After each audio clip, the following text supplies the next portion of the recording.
So I'm going to talk about intelligent architectures for intelligent machines, and hopefully this will be interesting to many of you.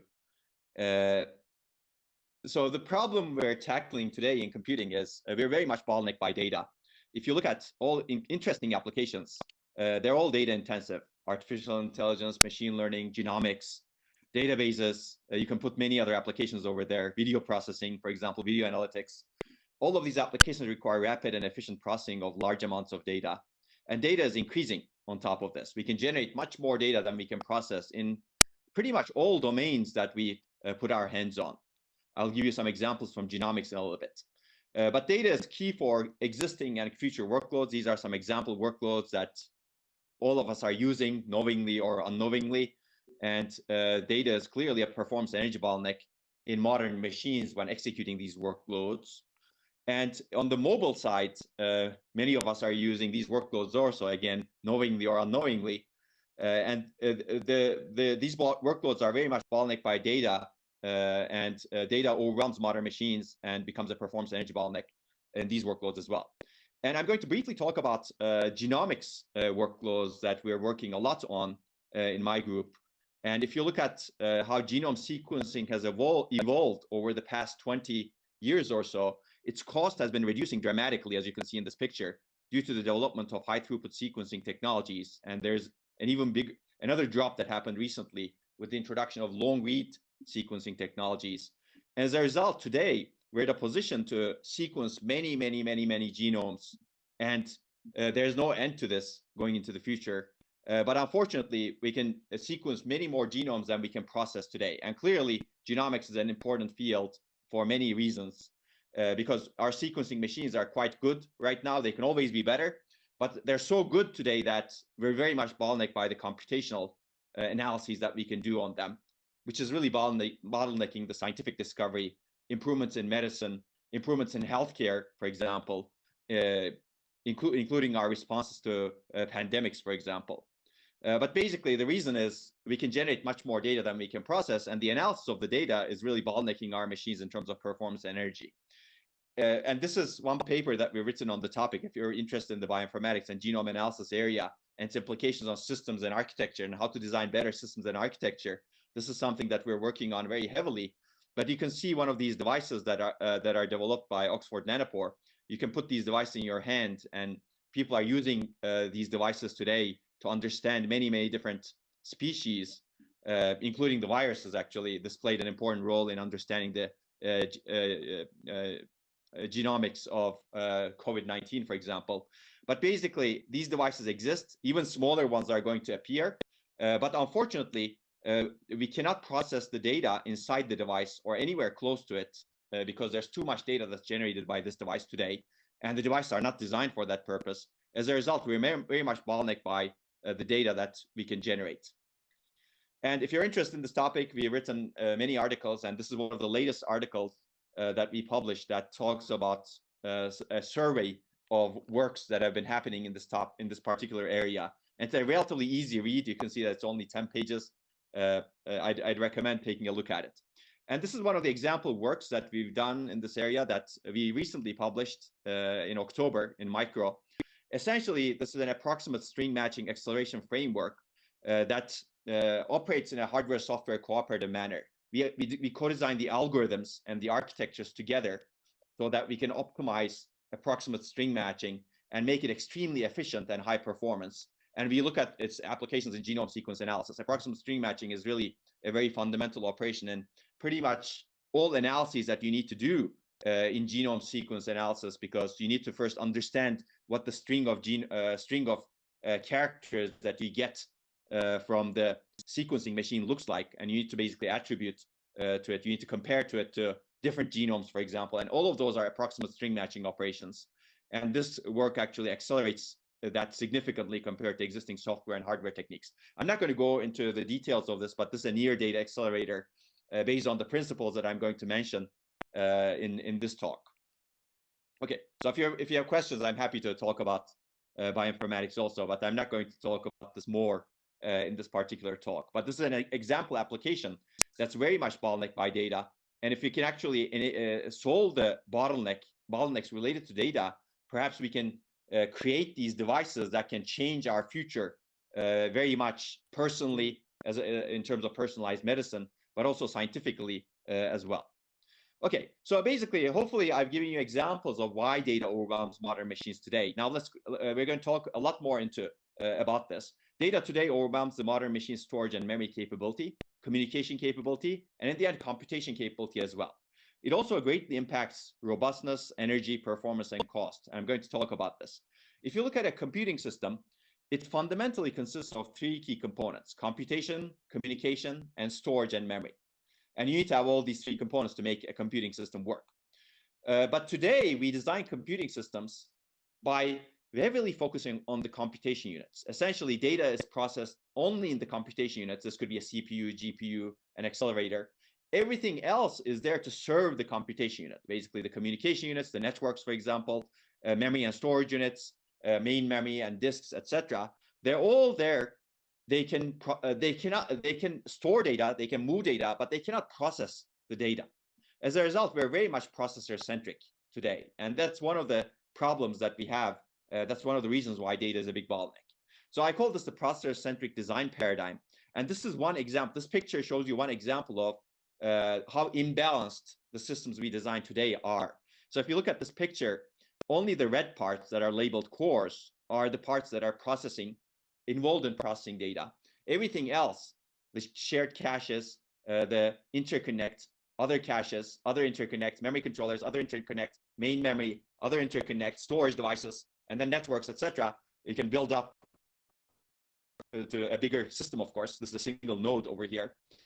But if you do the calculations, you'll find that most of the system area and resources are really dedicated to things that store and move data. Computation elements are really a small fraction of a single node today. It's about 5% actually.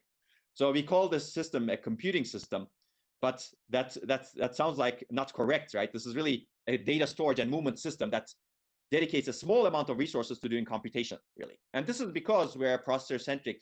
We have a processor-centric paradigm. And that's, I will argue and show you hopefully later in the talk that we are very much bottlenecked by data because we're very much processor-centric. We're really creating a bottleneck by processing data only in the processor. Okay, so as a result of this, data overwhelms modern machines, and these are some applications that clearly many of us are using: video, machine learning, and web browsing. And we analyze these applications together with Google in mobile systems, and we found out that more than 60% of the entire system energy in a mobile system is spent on data movement across the memory hierarchy in these applications. So this, I think this will need to change, and this talk is about how to change it, essentially. So my axiom that I will take for granted will be that if you want to be intelligent in your architecture, you need to handle data well. If you're not handling data well, probably you're not intelligent, basically. The corollary is also true. Of course, the question is, how do you handle data well? So I believe there are three things that we should do to handle data well. And all of these things are going to build up into what I'm going to describe in this talk. First of all, we should really ensure that data does not overwhelm the components. And this problem really spans across the computing stack. We need to design intelligent algorithms to minimize the data and minimize the overwhelming of the components. We need to design intelligent architectures to minimize the data movement in the system, for example. And I believe more importantly, we need to design whole systems, algorithm, architecture, device co-designs, such that we minimize the data's impact on the system. Okay, this is one part. We're going to talk a lot about this actually in this talk. The second part is, I believe we should take advantage of vast amounts of data and metadata that are flowing through the system today, so that we can improve the decisions we make in our computing devices in terms of architecture and system level decisions. So I'm going to talk about this also. Today, we're not doing a good job in understanding the data that is the data that is causing us to make decisions. And as a result, we're not improving. As humans, we're completely different.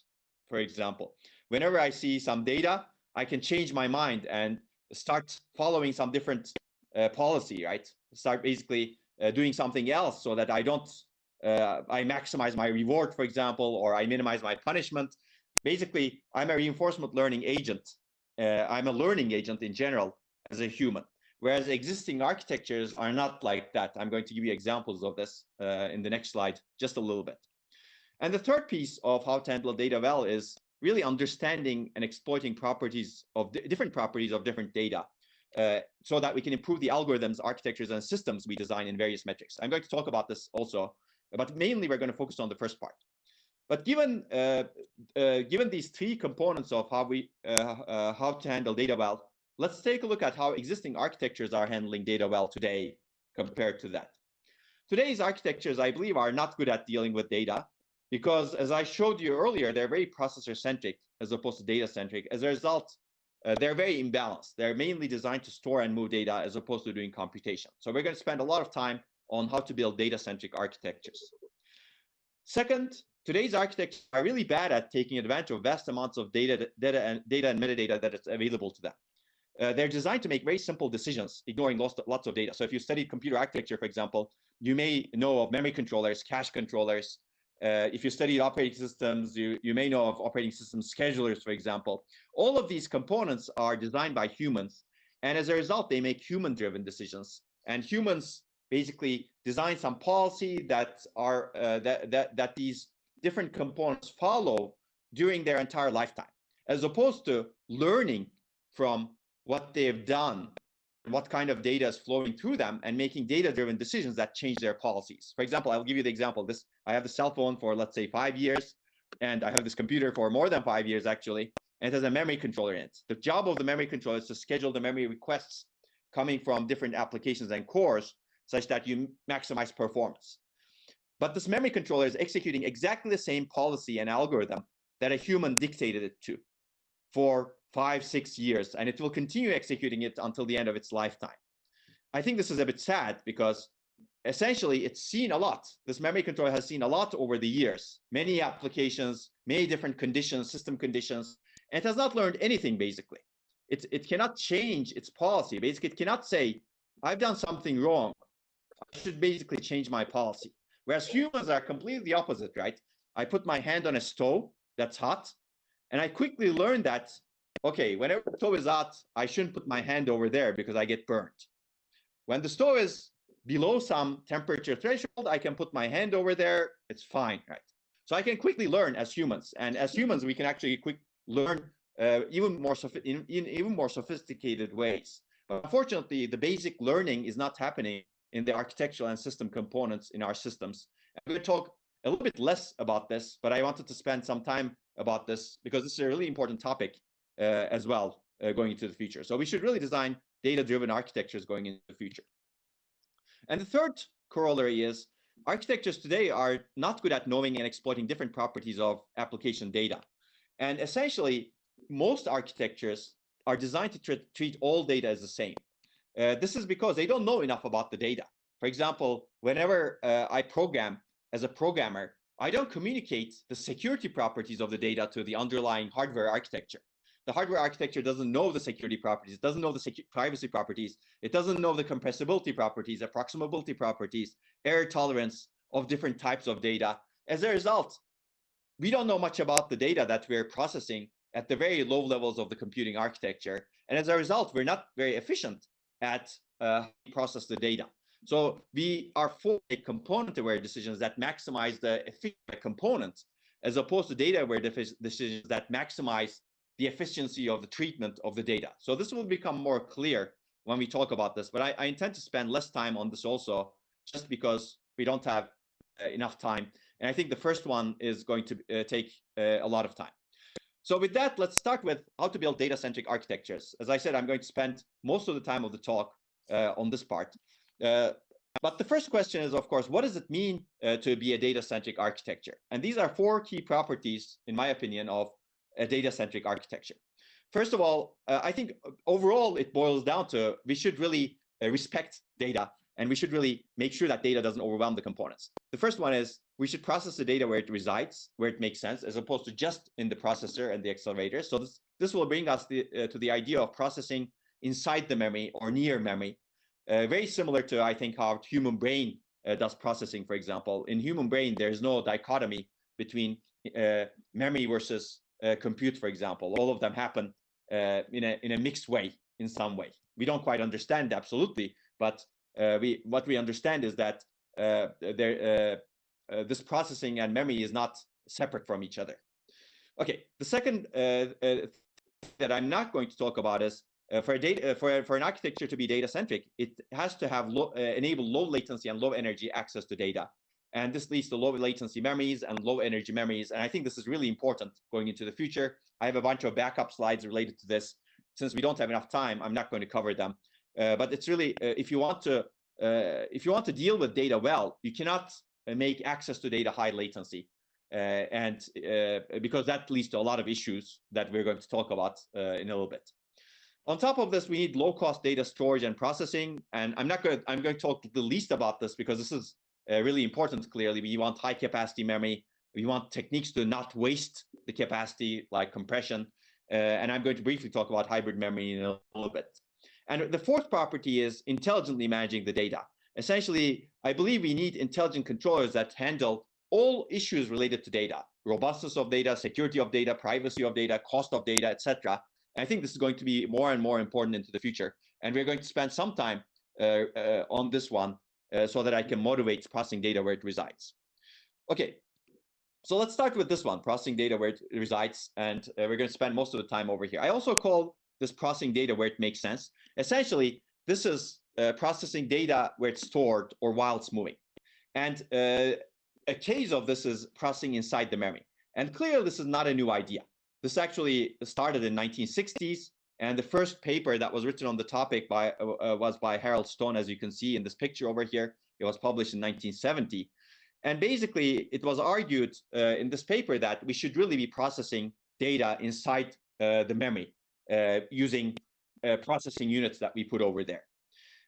Now, clearly, this idea has been revisited for more than 50 years in the architectural community and the systems community, but it's never panned out well so far commercially.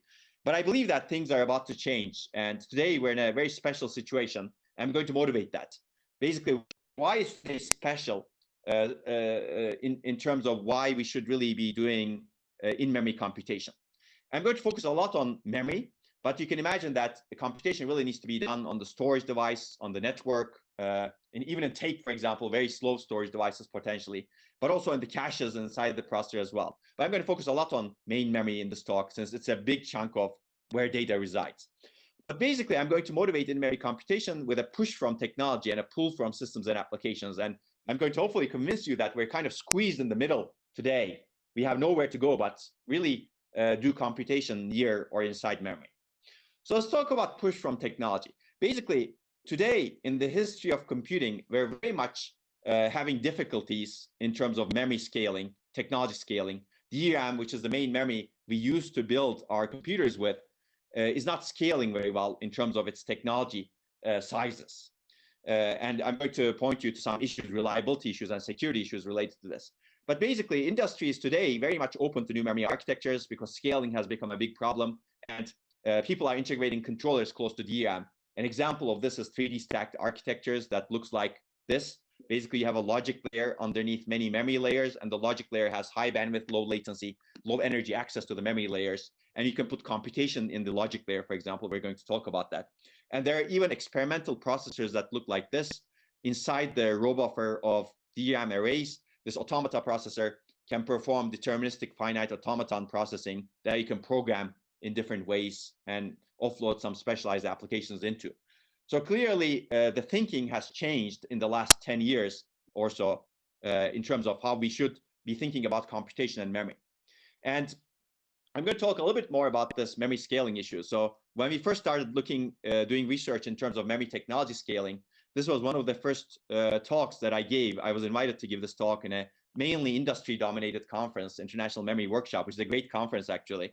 And I basically talked about memory technology scaling becoming a much bigger issue into the future, and we should really be designing intelligent controllers at the systems and architecture levels to fix the problem. At that time, we did not have a lot of evidence in terms of the real memory scaling issues, but we were working on gathering that evidence. Later, we published a bunch of papers that show evidence in terms of the difficulty of memory scaling and how we should solve the problem. So I'm going to give you examples from a few papers. This is one paper that we wrote with Facebook in 2015, where we basically analyzed all of the memory errors that Facebook experiences in their system for 1.5 years. And this is all of the data centers that Facebook operates, which is a lot of data centers and a lot of computers. We were not allowed to write how many computers, how much memory, how many data. Well, data centers is public. I think it's not that interesting, but it's all over the world. But basically, it's a lot of computers and a lot of memory. So that's a statistical correlational study that we were able to do in a production data center. And basically what we found out, this is one of the things that we found out, but the major thing that I'm going to point you to is this picture over here, this graph, that essentially shows that the failure rate that you see in the server, error rate essentially, is very much correlated, positively correlated with the chip density, DRAM, memory chip density that's employed in the server. If the chip is denser, you get a much higher error rate in the server. So server fails much more frequently.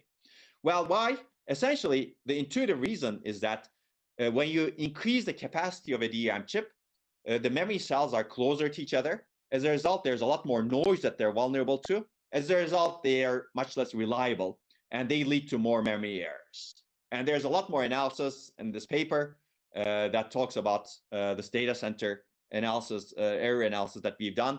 I'm happy to talk about it, but we don't have time, so I'm going to move on. So basically, memory is becoming much less reliable going into the future. So we also built low-level infrastructures to understand these issues, and I'm a believer in building new infrastructure so that you can actually uncover new properties from new devices, for example. And that's essentially what we did with this infrastructure that I'm showing you over here at the bottom, for example. This is our first infrastructure. And the idea is to have an FPGA board and program the FPGA such that we can test the memory the way we want. We can attach DRAM chips to this FPGA board clearly, and we can test it in any way we want because we have a soft memory controller inside the FPGA.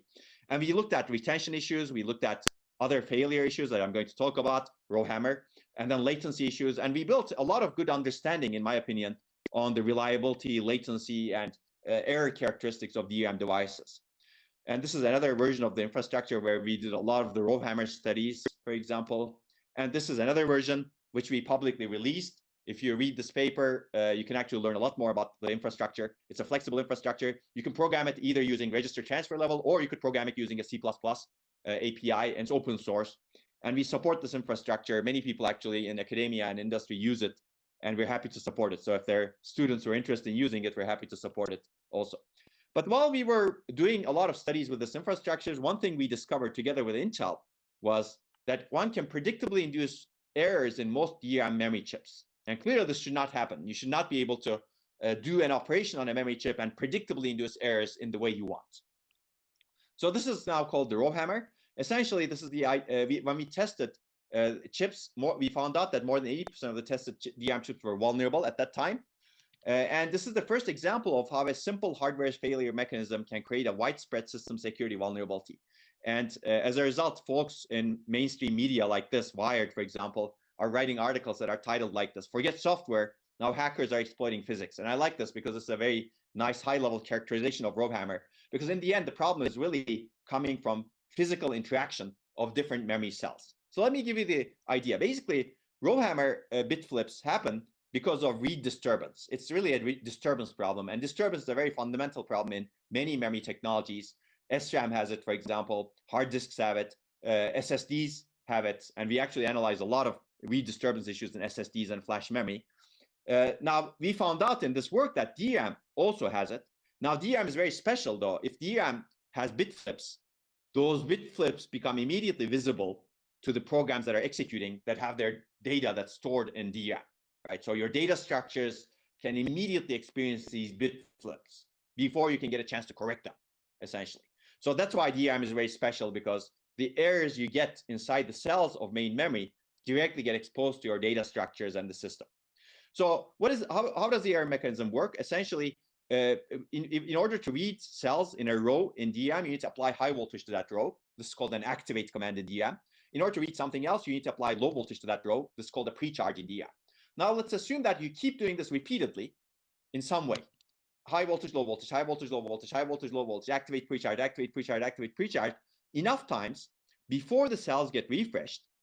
Now we found out that in most DRAM memory chips, the rows that are adjacent to this row that we're hammering, we call this the hammered row, we call this the adjacent rows, victim rows, will experience bit flips. Basically, these are the bits that flip, and these are the vulnerable cells, RowHammer vulnerable cells. I'm not going to go into the device level details. You can read the paper that I referenced below over here for why this happens, for example, and there are other papers that were written later on as well. But basically, because of electromagnetic interference between the two word lines, two different rows, some cells are vulnerable and they leak their charge slowly whenever you do the activation. As a result, if you do enough activations, you leak enough charge from the cell such that you deplete the charge. As a result, your 1 becomes a 0 or 0 becomes a 1, depending on how the data is encoded in your memory. So we showed that more than 80% of the chips that we tested from 3 major DRAM manufacturers, and there are only 3 major DRAM manufacturers in the world today, are vulnerable to this effect. And we also showed that this is a scaling problem. So this graph shows that it's a scaling problem. We tested a bunch of modules spanning 2008 to 2014 at that time. And we basically showed that the first appearance of errors happens in 2010. And all of the modules that were manufactured between 2012 and 2013 that we tested were vulnerable. So essentially, this is an industry-wide scaling problem. It wasn't there before, but as the cells became closer to each other, this electromagnetic coupling, crosstalk, in other words, actually became much worse. And as a result, you needed to do even fewer activates to be able to induce these bit flips. And right now, it's very easy to do enough activates within a refresh interval before the cells can get refreshed. So it's an industry-wide problem. I'm going to give you the current history of it also in 2020. It's a problem that is still with us, basically. It has not been solved. But this is actually a security problem also, not only a reliability problem, because now you can actually flip bits in a page that's neighboring you, and this page may belong to some other application. It may belong to the operating system. And in fact, by flipping the right bits in an operating system, you can gain access to your own page tables. And once you gain right access to your own page tables, you can actually gain whatever access you want to the system that you're running on. And essentially, that's what we said in our paper to begin with. We basically said that memory isolation is a key property of a reliable and secure computing system, and access to one memory address should not have unintended side effects on data stored in other addresses. And we said that you could actually hijack a computer if these bit flips happen. And we show that these bit flips happen, essentially. And while we were working on a security attack, these good folks from Google Project Zero showed that they basically replicated the problem, and they showed that you could actually use it to gain kernel privileges on a commodity x86 Linux system. And this is a very nice blog post. If you're interested in system security engineering, I'd recommend reading this blog post. I'm not going to go into the detail, but they were able to essentially do these bit flips in locations in your own in a process, in a user level process on page table very carefully, such that they could gain access to their own page table. And once they could write to their own page table, they could actually do whatever they want to the system. I'm not going to go more into the details of this, but RowHammer has a lot of work that has happened since then.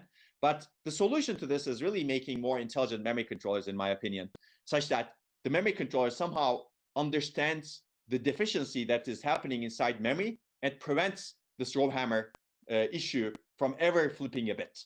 I'm not going to go into the details of it. We actually wrote a lot of papers that talk about how to solve the problem, including our original paper that showed that these scaling issues are really real and maybe scary, right? And we recently wrote this retrospective paper that was an invited paper in IEEE TCAT on the special hardware and embedded security top picks issue, which covers all of the work that we know of in the past, let's say, 6 years, building on RowHammer. This covers works starting from architecture level, security level, systems level, mitigations, as well as device level analyses and simulations, and infrastructure. So this actually is a good introduction to RowHammer if you're really interested in it. But unfortunately, what it doesn't cover is the research that we have done in 2020, where we showed that this problem is getting actually much worse. So I'm going to very briefly describe this to show you that this memory scaling issues are getting worse, and we really need to do something about them by designing intelligent controllers. So in this work that was published in ISCA, we basically tested more than 1,500 DRAM chips, and we showed that new DRAM is much more vulnerable to RowHammer from many, many different technologies and different types of DRAM. It doesn't matter. You're more vulnerable as you scale to smaller technology nodes. And with just 4,800 hammers, you can get bit flips today in existing chips. That's unfortunate, actually. This is 4,800 hammers to both sides of a victim row. So it's really 9,600 hammers. But this number used to be more than 100,000 in 2012 to 2014. So basically, the number of hammers that you need to do to get a bit flip in your memory is becoming much smaller, which means that the problem is getting much worse.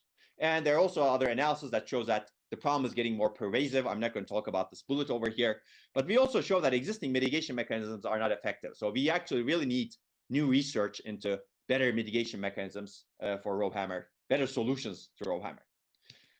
In another paper that was published in IEEE Security and Privacy, we also showed that existing DDR4 DRAM chips that were essentially manufactured by the manufacturers, and the manufacturer claimed that they actually put security measures inside the DRAM chips, so these chips are RowHammer free.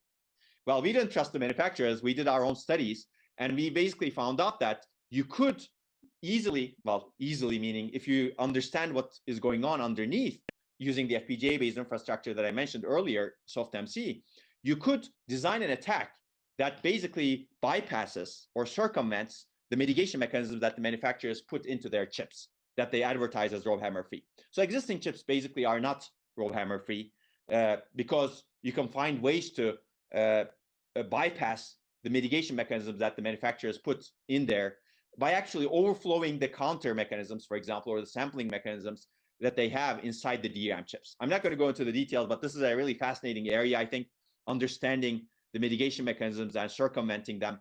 And actually, I think maybe keeping the hardware manufacturers more honest in terms of what they put out into the field, in terms of what kind of claims they make. So I will mention that one thing is not going to work very nicely, I think, going into the future is a security by obscurity. So DRAM manufacturers basically said that they didn't basically tell anyone how they solved the problem. They just basically claimed that they solved the problem.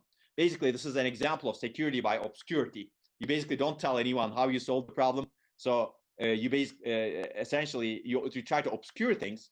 But I think smart people, there are many, many smart people in the world, including many hackers, for example, can figure out how to overcome the problem if your solution is not absolutely secure. So we really need absolutely secure solutions to this sort of problems going into the future. And we're going to have many of these problems going into the future as the memory cells become smaller and smaller going into the future.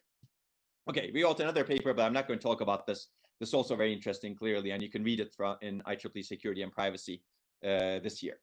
Okay, so I've given you an example of RowHammer, but this is an example push from circuits and devices that's pushing us to have intelligent controllers that solve the problem.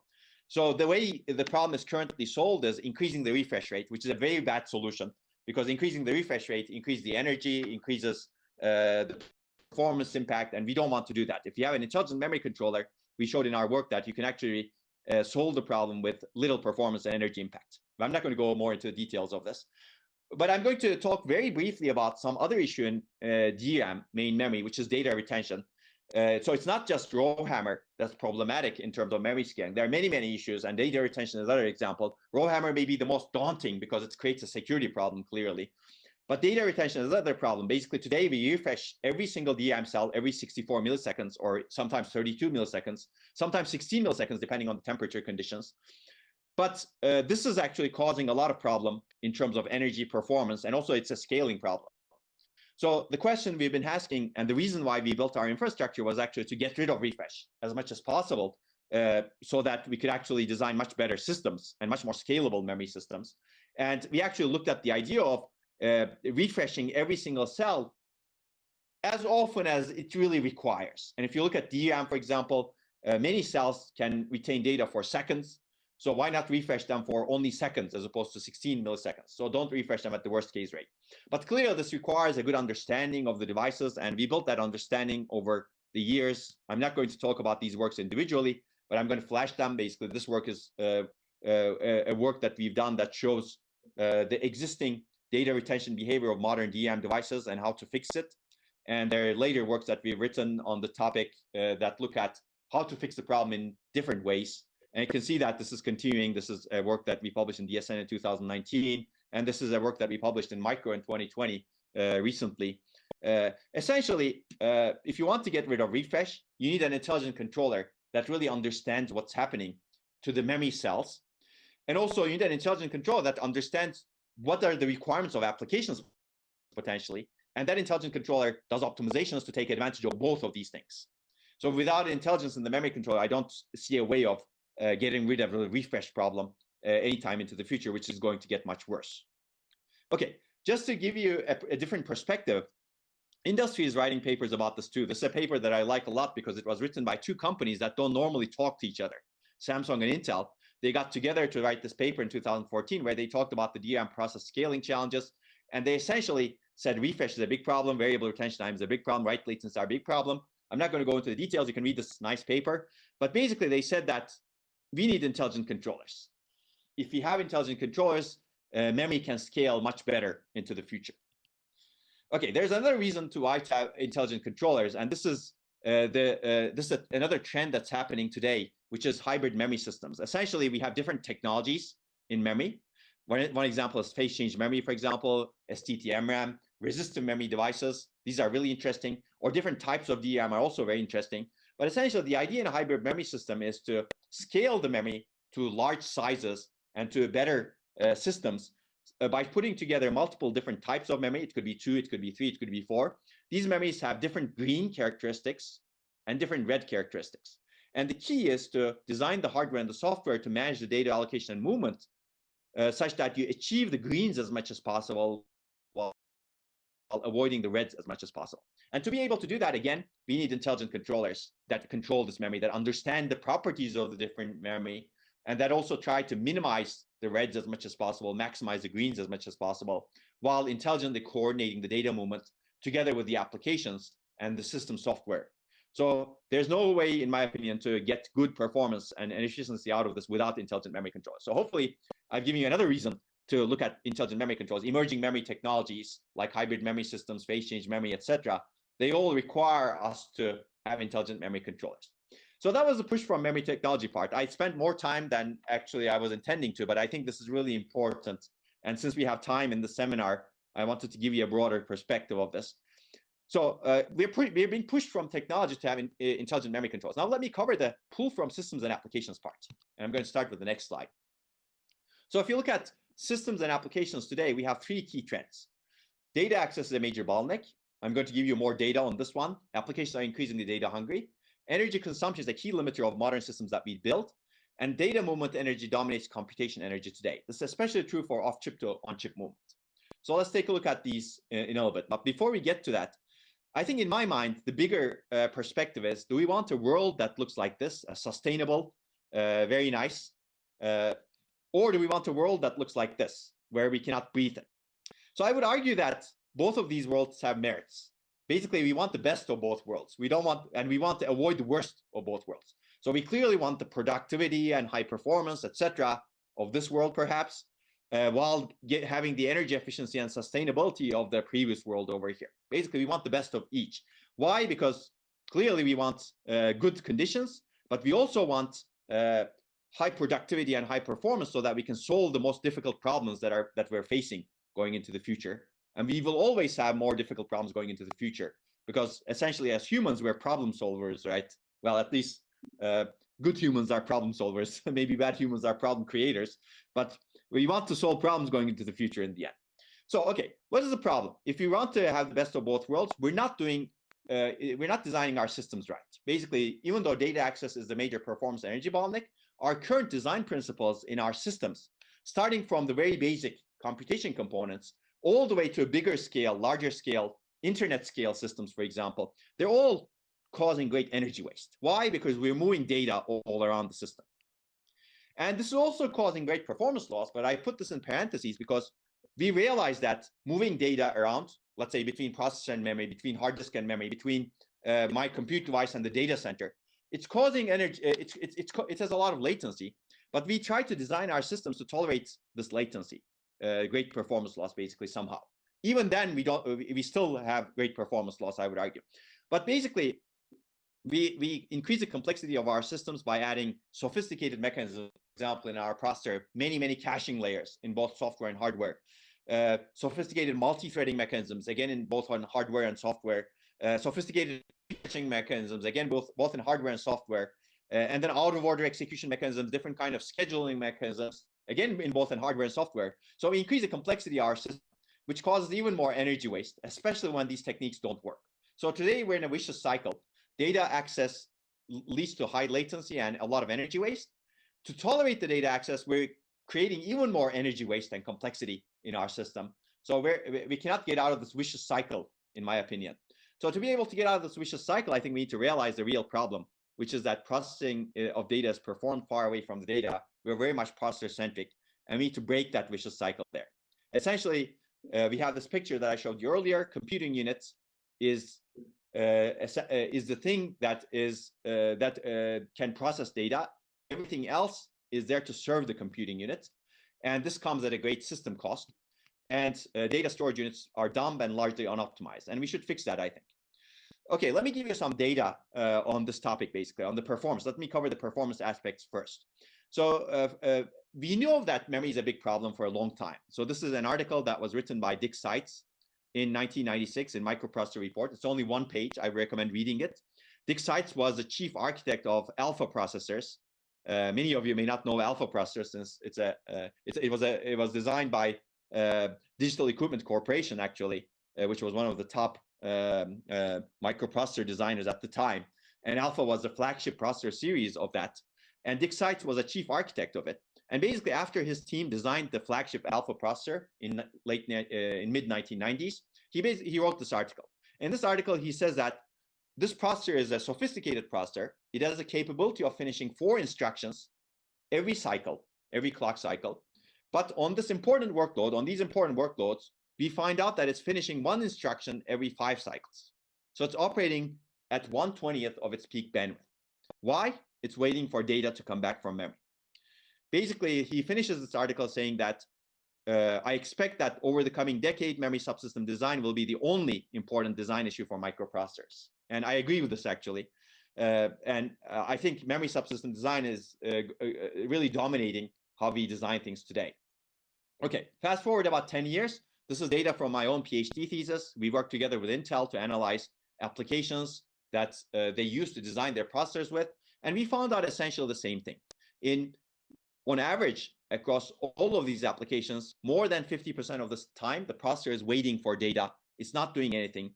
It's not making progress, basically. So the processor is stalled for data. Okay, fast forward about 10 years. By the way, this is the first paper that I wrote for my PhD, and that graph comes from there in 2003. Fast forward about 10 years. This is a paper that was written by Google, and I'd recommend this paper also. It was published in ISCA 2015. And Google analyzed, according to them, all of their data center workloads, and they basically showed essentially the same thing. On a state-of-the-art processor that's executing in their data centers, most of the time the processor is waiting for data. That's the red part over here. Only 10 to 20% of the time, the processor is actually making progress in the program.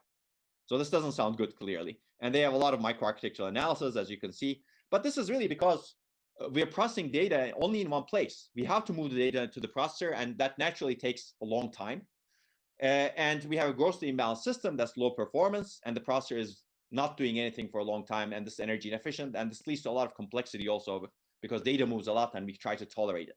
This also leads to overly complex and bloated processor and accelerators, because as I mentioned in an earlier slide, we actually create a lot of complexity in the system to tolerate data access from memory. This leads to energy inefficiency, complexity, and this is low performance. When these techniques don't work, for example, caching doesn't work when you have random access, they're actually a huge waste in terms of energy, performance, resources, etc. And also, even when these techniques may work sometimes, or maybe sometimes they work 30% of the time, I don't know.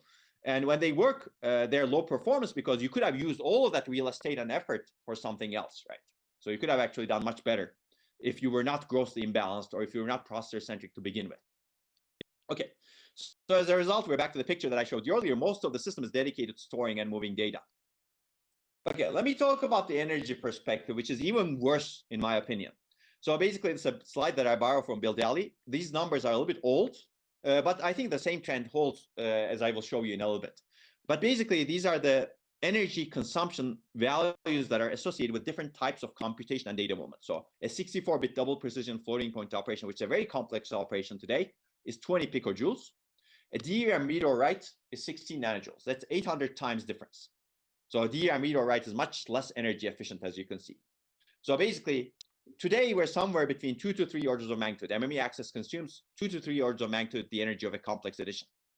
And the reason this has happened this way is because logic scaled really well over decades and decades, whereas memory and interconnect did not scale really well.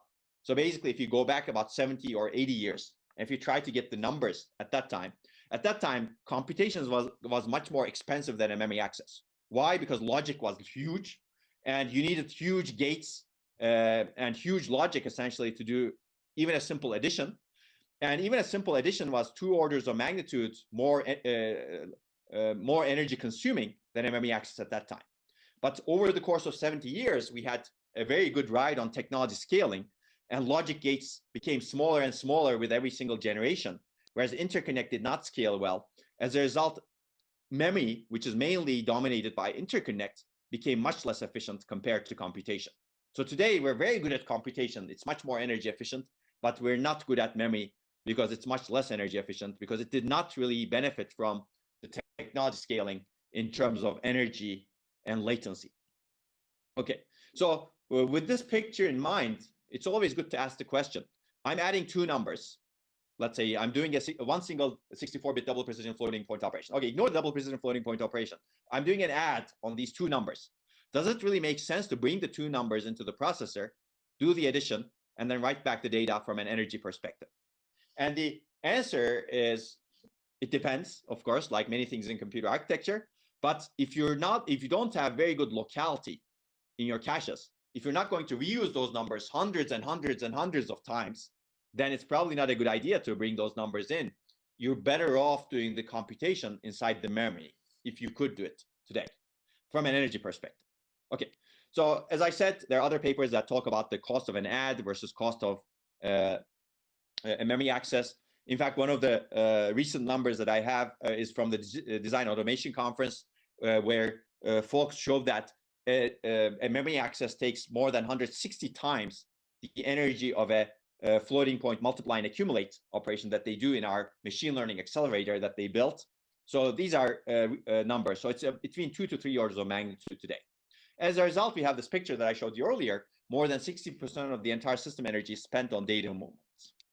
Okay, so I will argue that we do not want to move data in our systems if we want to be high performance, energy efficient, and sustainable. And to be able to do that, we really need a paradigm shift to enable computation with minimal data movement. Compute where it makes sense, where data resides. So we want to have a distributed intelligence across the entire system, such that we don't need to bring everything to a processor. So this means that we want to make computing architectures much more data-centric compared to the processor-centric design paradigm today. So clearly, this means that we should be able to do computation anywhere we want. And I actually believe in that. But I'm not going to talk about a special place where we should be able to do computation, and that's really main memory. Main memory is very special, I think, because it's perhaps the most difficult place to enable this computation. And it's usually good to focus on the most difficult problems in research. And the second thing is, today, many people, it's huge. Main memory is huge. As a result, many programmers have taken the pains to design their systems like databases, graph processing, media analytics, etc., such that the big chunk of data fits inside the main memory so that they don't need to go into the storage. So these are called in-memory databases, in-memory graph processing engine, in-memory video analytics, for example, and these already exist. So there's a good opportunity to do the computations inside the main memory of a node, and then do distributed computation across memories as well. So assume that we have the data stored in memory. We want to be able to ask the question to memory, can you do this operation for me? Can you search for this word, for example, in this huge place? That's a very simple one, of course. Or can you sort this data that you have? And the memory says yes, and it returns the results. So this is a sort of interaction that you would like to do. We don't want to bring the entire, let's say, huge, whatever we are sorting, text or corpus, into the processor and cause a lot of churn and data movement in the system. We want to be able to do it inside the memory without moving the data outside the memory. So this clearly leads to many, many questions. We're going to tackle some of them, but I'm not going to answer clearly all of these questions. So how do we design the compute-capable memory and the controllers is one question. How do we design the processor chip and in-memory units? How do we design the software and hardware interfaces to enable this? Today, actually, none of these exist. We cannot do this sort of intelligent interaction with the memory. How do you design the system software, compilers, and languages to take advantage of this and such to make it easy to maximize the performance? And then how do we design the algorithms so that they can fit the memory structure And also, how do we rethink the theoretical foundations of computing so that we can actually have a much more data-centric theoretical foundation of computing? I'm going to get back to this very briefly, but this is really something that spans across the stack, all the way from algorithms to devices. And I believe we should really be rethinking everything that comes across the stack. We should be taking both small steps as well as big steps in this rethinking. Let me talk about the theoretical foundations a little bit. I think many folks here are computer science majors. And as a computer science major, at some point, you take a theory of computation class in your studies, for example. Unfortunately, I'm not there, so I cannot ask and see hence in terms of how many people have taken that class, how many people are going to take that class. But in most modern computer science curriculum, you need to take that class. I took that class, for example. But basically, if you look at that class, the theory of computing is very much processor-centric. It's based on counting operations. So if you want to analyze the complexity of an algorithm, what do? You count the operations, right? You have the big O notation, and you say that this algorithm's complexity of O is O(n) squared. This algorithm's complexity is O(n) factorial, for example. And I would prefer an O(n) square method to an O(n) factorial method because it has less operations in it. And that makes sense from a processor-centric perspective, but it has no element of data-centric processing in it. Basically, if you really want to be data-centric, we should really be rethinking the foundations of computing in a data-centric manner and developing a theory that really puts memory operations as the first-class citizens, as opposed to counting operations like adds that I showed you are not that important today. Okay, so let me talk about processing in memory in a little bit more depth right now. I'm going to talk about two different approaches to processing in memory. And one of them is going to be minimally changing memory chips, and the other is going to be exploiting 3D stacked memory. So the first one is also called processing using memory, meaning we're going to take advantage of the processing capability that already fundamentally exists in memory chips, such that we could change the chips minimally, but take advantage of computation. And the second is called processing near memory. We're not going to change the memory chips themselves, but we're going to take advantage of near data processing capabilities that we can put close to the memory chips. So hopefully this will be clear. Okay, so let's talk about the first one. What does it mean to minimally change memory? I'm going to give you examples from dynamic random access memory, but this idea is applicable to all memory types that I know of, actually. All memory types have great capability to perform bulk data movement and computation internally with small changes to the system. You can exploit internal connectivity inside the memory chip to move data. You can exploit analog computation capability to do sophisticated computation. I'm going to show you some examples. And you can actually add more. You can add more internal connectivity. You can add more types of computation capability to make it even better. But let me start very simple to begin with. I'm not going to talk about even computation. I'm going to talk about data copy and initialization. And many of you have copied data or initialized data, I hope, in your careers so far. But clearly, data copy and initialization are fundamental privileges that are used in many, many workloads. Whenever you fork something in an operating system, for example, you need to copy data. Whenever you deallocate memory, you need to initialize it at some point. Some programming languages force you to initialize data automatically. When you do virtual machine operations, you actually need to do a lot of copy of data, etc. I'm not going to go into the details of these applications. You can read the paper that I'm going to reference that we have written. But Google, in the paper that I mentioned earlier, that was written by Google, they surprisingly showed that approximately 5% of the entire execution cycles across all of their workloads that are executing the data center, 5% of the cycles is responsible. These two function calls, memmove and memcopy, are responsible for 5% of the cycles. That's a lot just for these two function calls. And this is not all of the data copy initialization in the system. Clearly, this is not initialization, actually. Well, memcopy could be initialization, but usually you use memset for initialization, right? Okay, so basically, this is a big bottleneck in existing systems today. So how are we doing it today in our existing systems? Basically, because we're processor-centric, whenever we want to copy or initialize data, we bring the data into the processor. Essentially, if you want to copy the source page to this destination page, you bring the source page, you bring the destination page, you do the copy, and write back the destination page. Clearly, this is high latency because you do a lot of data movement. This is high bandwidth utilization on this most important system resource, perhaps, which is the memory bus. This causes cache pollution because you bring data inside the caches. And if you're doing a huge copy, for example, a 1 gigabyte copy, you're really overwhelming your caches. Even with 4 kilobyte copies, you're overwhelming a good chunk of your caches. But you could eliminate that today by doing this through the direct memory access engine.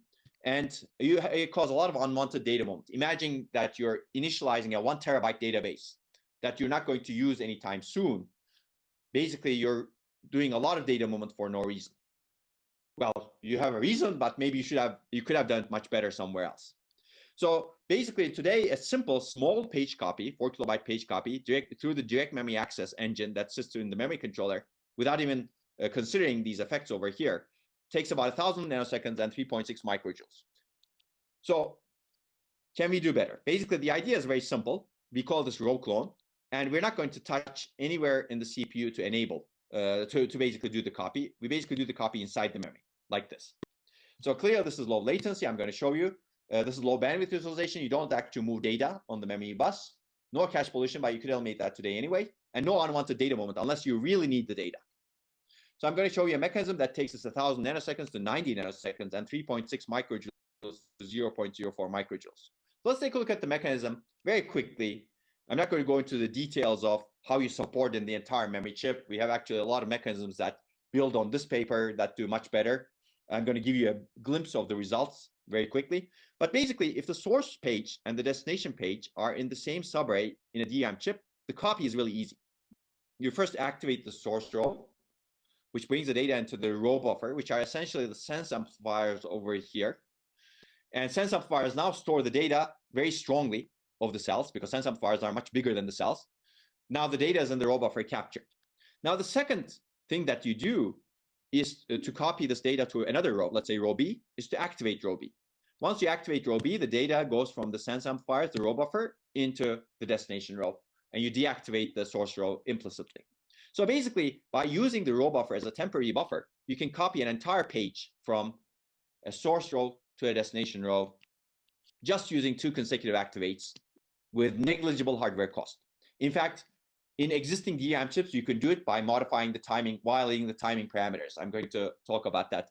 So even though existing DRAM chips are not designed to reliably do this, by violating the timing parameters that are specified by the DRAM manufacturers, you can get an effect of this back-to-back activate. And the benefit you get is significant. Basically, for a 4 kilobyte small page copy, you get an order of magnitude speed up in terms of latency and almost 2 orders of magnitude reduction in terms of energy, memory energy. And ignore these other bars over here because we actually designed much better mechanisms right now. This is an old paper, clearly you can see 2013. But basically, to support this copy across different banks in a chip, across different subarrays within a bank, you actually need different mechanisms. And we have those different mechanisms, and they're close to this red bar today. And if you're interested, I'm happy to give you references. Essentially, today you can do the copies much, much more efficiently inside the DRAM chip compared to outside. Okay, if you're interested in this, this is the original paper that started the ideas. But basically, let me give you a perspective about the thinking that we have. Essentially, we're thinking memory as an accelerator. Clearly, we have many, many accelerators, and we're clearly creating many, many other accelerators like AI, machine learning accelerators, for example, that are common in existing chips. All of those accelerators are interesting, clearly, and important. But what we're proposing is having another accelerator on some other side, which is the other side of the memory bus, close to memory. So we want to add the specialized compute capability inside memory. What memory does, what it's really good at doing, and this accelerator has vast amounts of bandwidth and very low latency and very low energy access because it doesn't need to move data across this huge bottleneck. All of these other accelerators, unfortunately, are bottlenecked by data. So they're very similar to processors in the end. Okay, but in this case, we're thinking of memory similar to a conventional accelerator, except it's not bottlenecked by data movement. And its programming may be similar to other accelerators also, which we're going to talk about. And I think thinking of it this way, such that you can program it similarly to other accelerators, is a good way. Because, for example, when GPUs first started, everybody complained about how difficult to program they are. That's going to be true for in-memory processing also. But GPUs today are much easier to program because people actually investigated programming mechanisms for decades. I believe that's going to be true of in-memory computation also. Okay, so I've given you bulk copy, bulk zeroing, bulk initialization. Let me talk about in-memory bulk bitwise operations that you can do with very, very low cost in memory also. I'm going to specifically focus on and or not and a majority function. So we can support that low cost by using analog computation capability of DRAM and also non-volatile memory chips. The key idea is this: activating multiple rows concurrently at the same time performs computation due to charge sharing properties of the DRAM cells. And this leads to 30 to 60x performance energy improvement. And this is the paper that introduced the ideas. There's an earlier paper that I'm going to also reference a shorter version of this. But I'm going to give you a little bit more detail. But before I go into more detail, I should mention that new memory technologies, emerging memory technologies, enable even more opportunities. Why? These technologies are resistive. As a result, they're non-volatile. So whenever you actually access data, you don't destroy the data. In DRAM, you destroy the data, so you need to move the data to sense amplifiers. Whereas in these technologies, you don't destroy data, so you can actually operate on data with even less data movement than you could in DRAM. But of course, these technologies have different downsides that I'm not going to get into, like their energy efficiency is still problematic compared to DRAM, for example. In some cases, they have endurance problems, etc. But clearly, there's a lot of work that goes on in the new memory technologies domain. And the idea that I'm going to describe is applicable to new memory technologies domain also. I will also mention that new memory technologies enable something that DRAM does not have. These technologies, many of them have crossbar array structure. And because of the crossbar array structure, you can actually do analog matrix to vector multiplication. And many people are right now using this sort of matrix vector multiplication capability in emerging memory technologies like resistive RAM, for example, to accelerate neural networks, convolutional neural networks. And I think that's very interesting. That's an example of analog computation also that I'm going to show you just now. Okay, so let's take a look at how this works in a little bit more detail. We have 3 rows, A, B, C. I'm showing you a single DRAM cell in each of them. And I'm showing you a single bit line that each of these are connected to. But imagine that we have a row that's 8 kilobytes. So I'm going to show you that we can do triple row activation, activate all of these rows at the same time. But imagine that we could do this operation on an 8 kilobyte row, and we could do this operation on 1,000 different subarrays, let's say. That's 8 million bits at a given time in a single DRAM cycle, let's say. So very quickly on 8 million bits. So this is the parallelism that you have inside a memory chip. And you can actually increase that parallelism. Of course, you need to be able to power up. You need to supply enough power to be able to do this operation. Nothing comes for free. If you're going to do computation inside the memory, you'd better supply more power to memory, just like we're supplying a lot of power to GPUs today, because computation doesn't come for free. But in this case, I think we need to supply even less power compared to a GPU, because you're not moving the data as much outside the chip, whereas GPU constantly moves data outside and into the GPU chip. Okay, so basically the primitive is triple row activation. We activate these rows concurrently. And if you do that based on the charge sharing principles of operation of DRAM, if at least 2 of these cells are charged to begin with, you get the charged state at the end. If at least 2 of these cells are discharged, you get the discharged state at the end. Okay, I'm going to go through this animation, but basically in the end, you have this Boolean function, which is a bitwise majority function. So basically we can do a bitwise majority function on every single bit that we're operating on. That's 8 million bits, let's say. So clearly this is nice. You can actually convert bitwise algorithms to bitwise majority functions also. And we have a paper coming up in the next ASPLOS that's called SimDRAM, that talks about how to convert your algorithms at the programming level to bot bitwise majority functions, which is interesting, I think. But also there's another interesting thing here. If you rewrite this Boolean equation with simple Boolean algebra, you take out C. If C is 1, you get the OR of A and B. If C is 0, you get the AND of A and B. Now you can do bot bitwise AND and OR, which is nice, clearly. And you could expose the instruction set architecture. I'm not going to go through this in detail, but there are a lot of implementation details that you need to worry about. And I think you can have a very simple implementation of this that the paper describes. For that, you need to be able to use RowClone and then triple row activation and RowClone result back. So for this, please read the paper. But basically, you can do this. You can expose this to the instruction set architecture and the programmer can do these block bitwise operations essentially. Of course, AND and OR and majority are good, but they're not functionally complete. They're not Boolean complete, which means that you cannot map any algorithm to this. To be able to map any algorithm, you need functional completeness. So you need at least a NOR or NAND.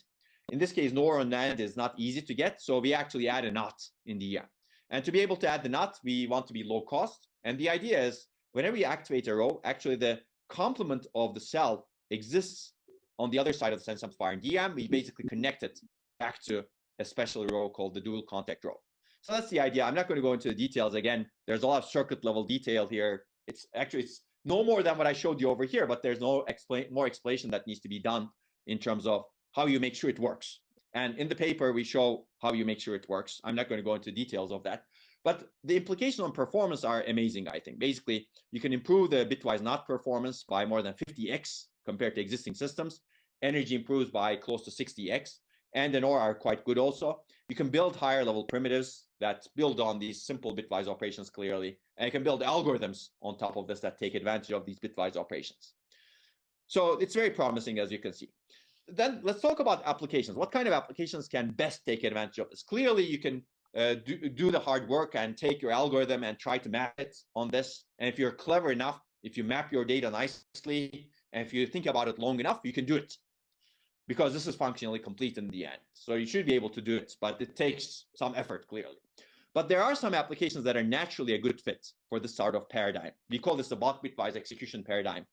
Examples include applications where you operate on many, many bits, bitmap indices, for example, in database indexing, set operations that consist of bit vectors, encryption algorithms, DNA sequence mapping. Microsoft has designed a web search engine that maximizes the bitwise operations that it does, and folks have designed this bit weaving database to maximize the bitwise operations that it does. So there are many, many examples from different applications domains. What we did was we basically took these applications, ported them to our simulator that can execute mbit, like a model mbit, and looked at the performance implications. And the performance implications are actually quite good. This is end-to-end execution time of a query that uses many bitmap indices in a modern database. And you can see that the performance latency of the query reduces by 5x to 6.6x. So that's quite good. And the performance improvement increases with the size of your database in this case. So that's also good. Okay, so we actually took the bit weaving database that was specifically designed for maximizing the bulk bitwise operations so that they could take advantage of the GPUs. And we ported that to mbit, which is our substrate for bulk bitwise execution in DRAM. And we found out even higher improvements over here because the database is specifically designed for maximizing the bitwise operations for completely some other architecture like GPU, but we ported it to mbit. So you can see that 12x performance improvement is possible in terms of the latency reduction for queries.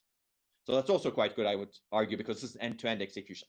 And there are many other examples in the paper I'm not going to talk about, but these are the papers that introduce the idea of bulk bitwise execution in DRAM. And this is the most recent paper that we have written that's available right now, and you can take a look at it. It talks about some of the future issues in this sort of analog processing in memory going forward.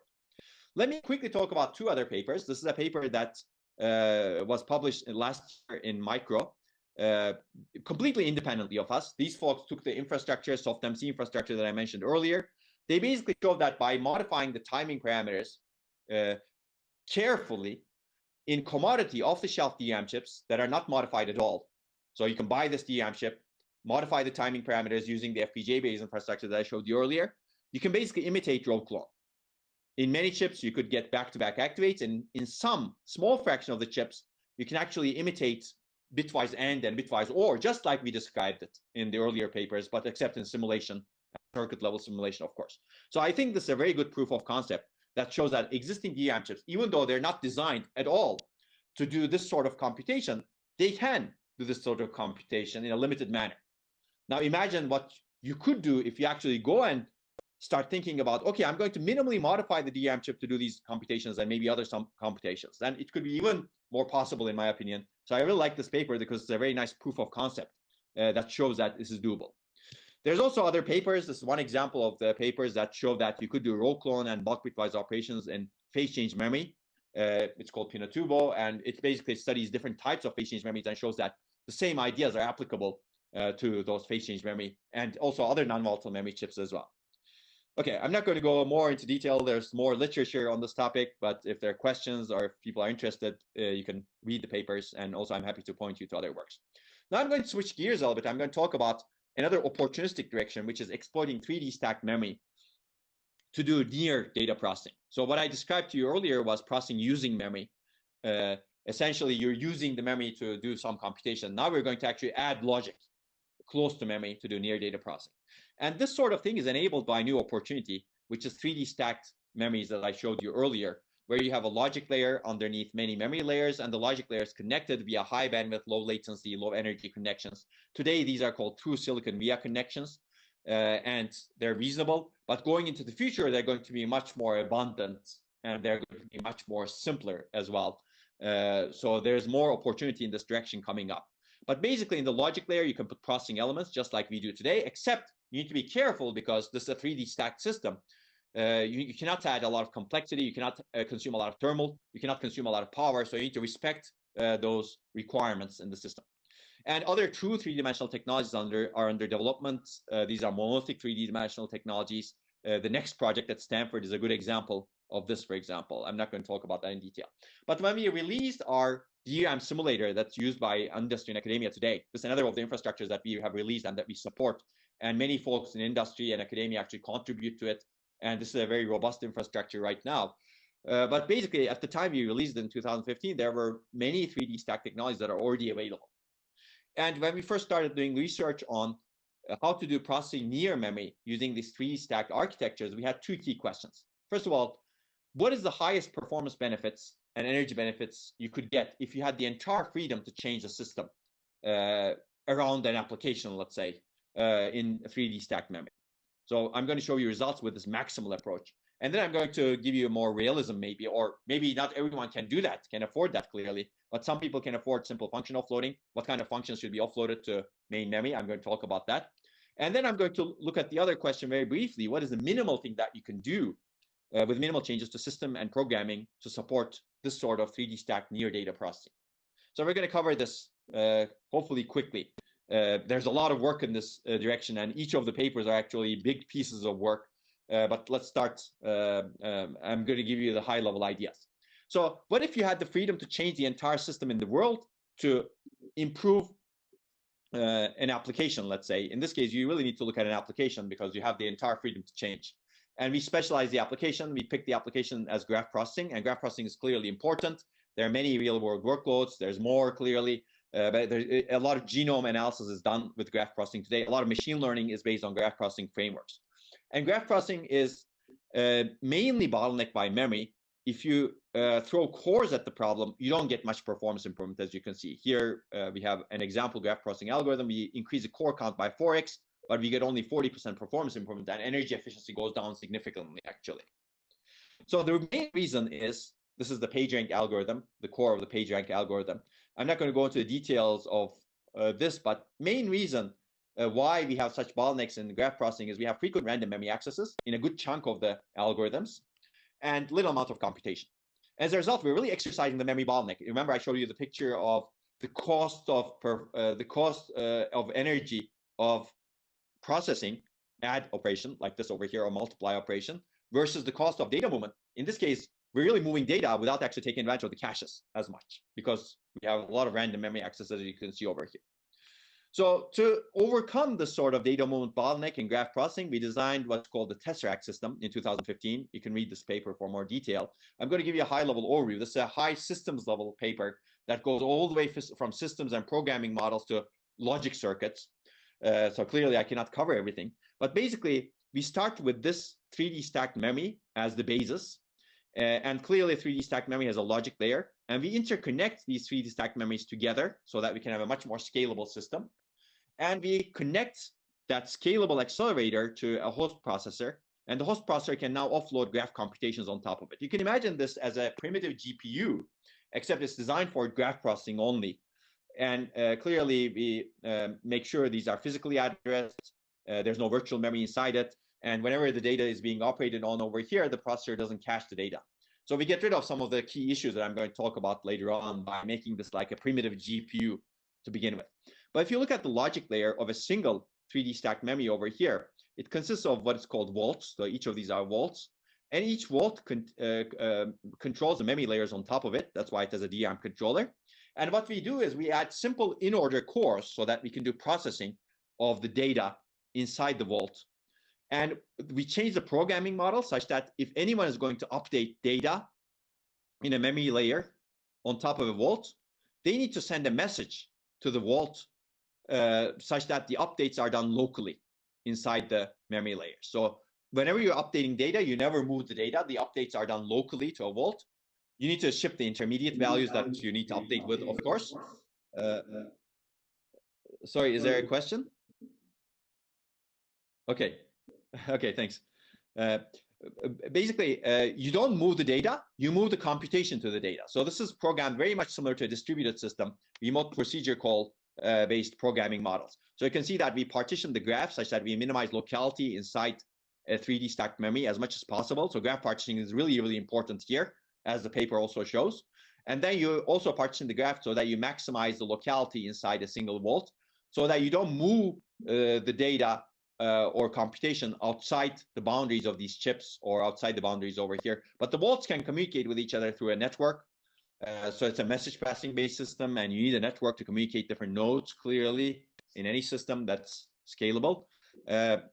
And essentially, that's what the system looks like. The key idea is to partition your graph appropriately such that you maximize the locality in a cube, 3D stacked memory, and you send messages to graph nodes that you're operating on. So communications are done via remote function calls. As a result, this is not a shared memory multiprocessing machine, but we basically eliminate the cache coherence overheads also. And then we also have prefetching mechanisms that I'm not going to talk about, but these are graph processing and system-specific prefetching mechanisms to maximize the memory bandwidth that's available to the cores. Let me give you some data in terms of the performance and energy benefits we get from this system. So these are conventional systems that all have the processor memory dichotomy. Clearly, processor is here, memory is here, and you can see the bandwidth that's available to all of the processors. And this is the system that we designed. You can see that processor and memory are indistinguishable from each other because we're processing near memory here. And you can see that because we're processing near memory using these 3D stacked chips, an 8 terabytes per second memory bandwidth is available to all of the cores, which are 512 in order cores over here, which is more than an order of magnitude higher than the best system in 2014 timeframe, as you can see. Today, these numbers have all improved clearly, but this number is much higher today. And this is the benefit you get, basically. You get more than 13x performance improvement on 5 different graph processing algorithms. And we didn't optimize the system too much over here. Later works improved upon our work. They basically showed that by doing better communication, better scheduling of computation, better data partitioning, better graph partitioning, and better orchestration of the movement of operations, you get close to 2 orders of magnitude, basically more than actually close or more than 200 or 2 orders of magnitude, more than 100x. You can see specialized works that build on Tesseract to that effect. So clearly, I think this is very promising and exciting because these numbers are very large. And also the energy reductions that we saw are very large. And you can see that even without optimizations, you get 8x energy reduction in our case. And later works show that you could get close to 2 orders of magnitude again over here. Okay, so more in Tesseract, you can read the paper. Let me now move on to, so some people may be interested in changing the entire system. In fact, existing GPUs became compute units because some people said, oh, let's change the entire system and application so that we can take advantage of these GPUs processing capability. So I believe a similar thing can also happen with something like Tesseract, for example. But I think we should also be investigating other approaches to 3D stacked memory, like simple function offloading. So I'm going to talk about this work that I mentioned earlier. This is work we've done with Google over the course of 1.5 years. And basically, we examined consumer devices. Clearly, consumer devices are interesting because energy consumption is a huge bottleneck over there. And we examined 4 important workloads. And I've already shown you that we examined the energy cost of data moment. More than 60% of the total system energy on those workloads spent on data moment. And we wanted to understand the potential of moving computation close to data in 3D stacked memory. And the challenge here is limited area and energy budget. If you read the paper, we solve those challenges, and I'm happy to talk about it separately. But I'm going to talk about what enables processing in memory, processing near memory. And this is the second key observation, is the key enabler, basically. A significant fraction of data moment often comes for simple functions that you can relatively easily offload to the logic layer. And you can design simple lightweight logic for them. You can actually do a small embedded low power core that can execute them. You can have small fixed function accelerators. You can have reconfigurable logic. I believe you need to have a heterogeneous array of those. In fact, I believe that logic layer needs to have a reconfigurable layer in it. So basically, the key takeaway is if you do all of this, you get 2x performance improvement and 2x energy reduction. That's the translation of what I have written at the bottom over here, which is not bad, actually. It's not 13x or two orders of magnitude, but even with our unoptimized system, 2x is a good start, I think. Let me give you some examples of these functions just to give you an idea of the software perspective of this. Basically, we examined, for example, all of these applications and found simple functions in them. I'm going to give you examples. TensorFlow clearly is a machine learning framework, and it does inference. And we examined a bunch of neural networks that are run on TensorFlow framework in mobile systems. And we found out that most of the inference energy is spent on data movement. And a good chunk of the data movement comes from simple functions called packing and unpacking of data and quantization of data. let me give you very quickly what these mean. Essentially, packing and unpacking are preparation of the data from one stage of the neural network to another stage of the neural network, such that you can maximize the compute efficiency. And this consumes a lot of data movements. And this is a simple data reorganization process that requires simple arithmetic. Quantization is employed by all neural networks that I know of. Essentially, instead of operating on large chunks of sophisticated data types, operate on small chunks of data that are simple. And you can see floating points, 32 bits, 8-bit integers. Today, people are trying to reduce that to 4 bits, 2 bits, even 1 bit to maximize the energy efficiency. But you need to quantize your data to be able to do that. And quantization, amount of time, as well as energy, and causes data movement. And this is a simple operation also. So here could be offload these two functions. And you can see that the performance that we get due to offloading, even with general purpose cores, is about 2x in this case. And you can see some other functions that we found out were worthwhile to offload: compression, decompression, colorability, texture tiling in the Chrome browser, and video playback and capture as motion estimation. If you're taking video classes, for example, you know what those are probably. I'm not going to go into more detail, but essentially, you can execute them on cores, general purpose cores, which buys you energy reduction clearly, as you can see, but also execute them on specialized accelerators near memory. Both of these are near memory, and that buys you even more improvements. And that runtime performance improvements is also commensurate, as you can see. Okay, if you're interested more, this paper has a lot more detail, and this is one example of workload studies and programming studies that show how PIM can be taken advantage of. And we have other studies related to function offloading. I'm going to very quickly flash these slides. We work a lot on GPUs. Clearly, GPUs are important, and we have transparent mechanism for offloading GPU functions to simpler GPUs in the logic layer, because the GPUs in the logic layer cannot be as sophisticated as the main GPU because you have power and thermal constraints. And we have some other works that accelerate linked data structures, dependent cache misses, and prefetching, and a more recent work that looks at weather prediction modeling using FPGAs, and approximate string matching that I showed you earlier, and time series analysis. Again, I'm not going to go through these works, but you can take a look at the slides. Let me talk about the minimal processing in memory support, and then we'll talk about adoption issues. So the key question is, what is the minimal thing that we can do to take advantage of this 3D stacking that I described to you?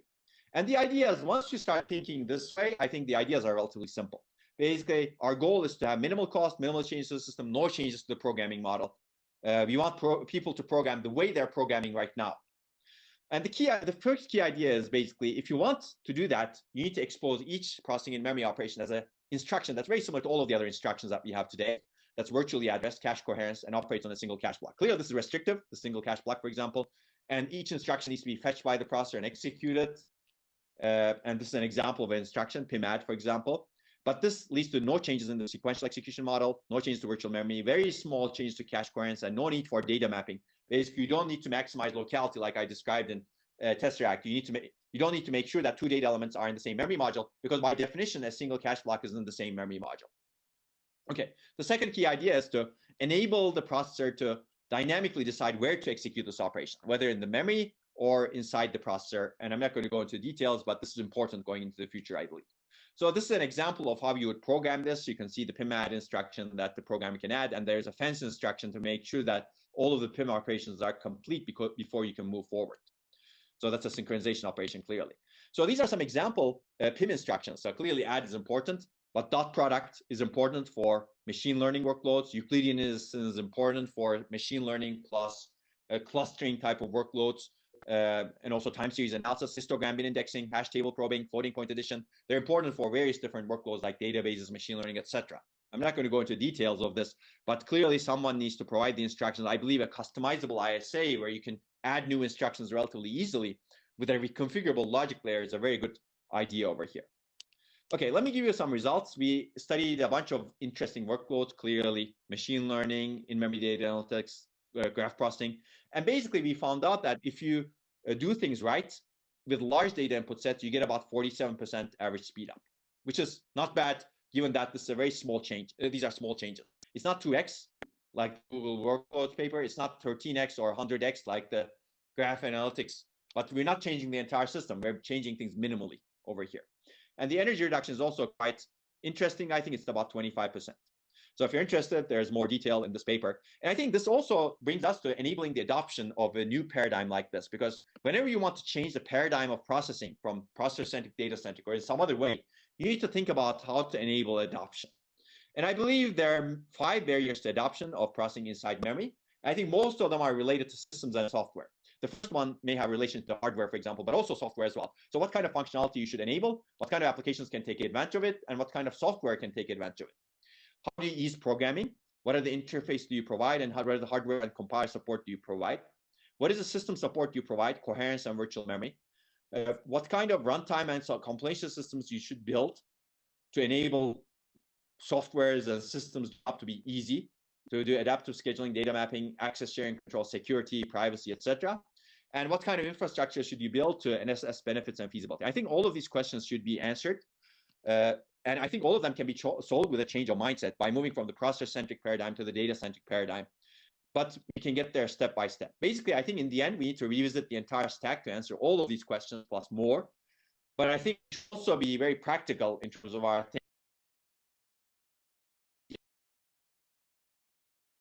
thing that we can do so that we can get a bunch of papers. This is an older version, actually. We just released another paper that is entitled A Modern Primer on Processing in Memory. That is a heavily extended version of this one you can find on arXiv or on my website that talks about state of the art in processing in memory and open problems. If you're interested, you can read that paper and this one also that we've written for IBM Journal of Research and Development.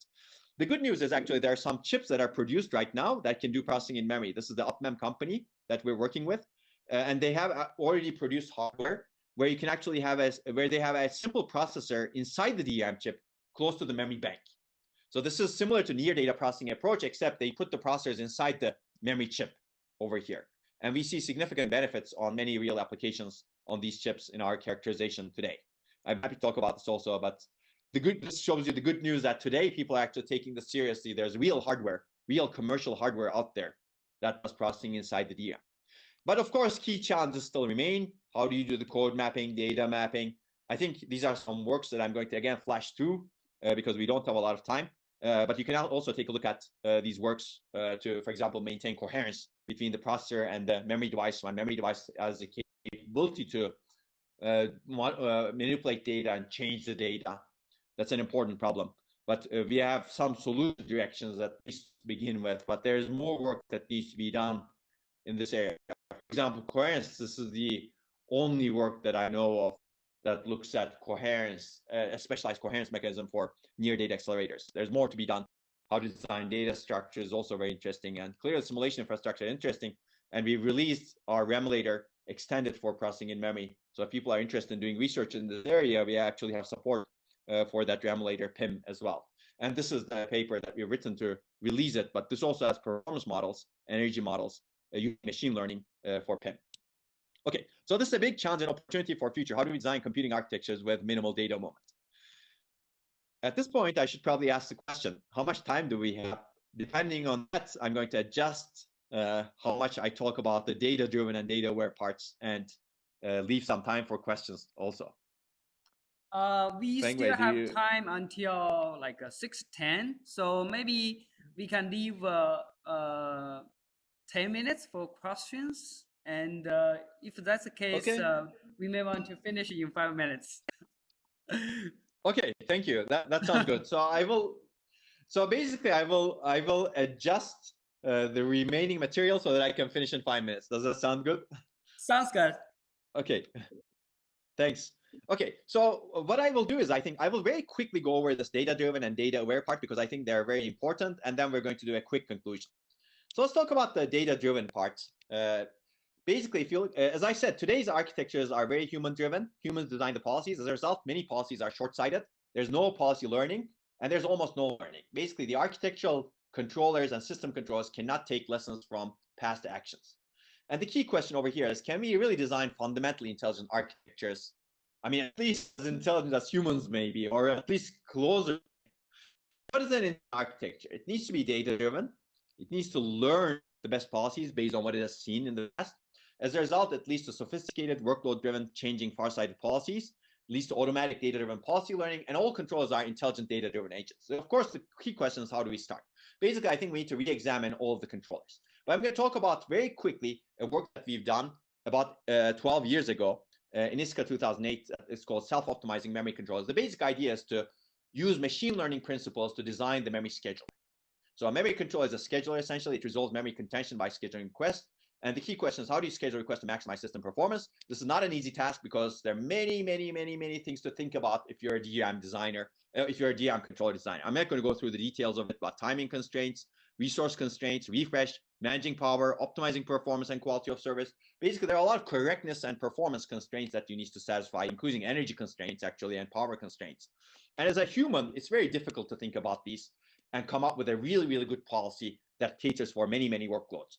So, and this is becoming more difficult, actually. If you look at this picture over here, we're having more heterogeneous agents. Main memory controllers are being shared by those agents. There are many timing constraints, and there are different memories also being connected to the memory controllers, or there are different memories that you need to deal with.